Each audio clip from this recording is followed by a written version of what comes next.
Nyu-York tarixida ilk bor musulmon shaxs mer etib saylandi. 34 yoshli Zohran Mamdani Ugandada tug'ilgan hindistonlik muhojirlar oilasidan chiqqan siyosatchi. Endi dunyoning eng yirik shahrini boshqaradi. U saylovda sobiq gubernator Andrew Cuomo'ni ortda qoldirib, 50% dan ortiq ovoz bilan g'alaba qozondi.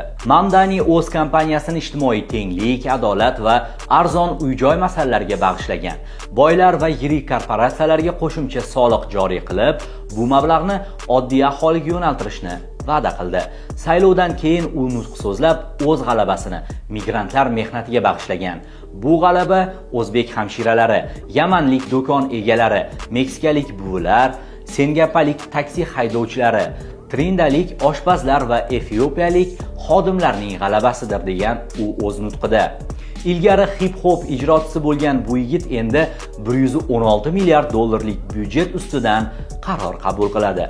Zohran Mamdani Nyu-Yorkning eng yosh va birinchi musulmon meri. Bu muhojir oilalar orzusi va yangi tarixning boshlanishidir.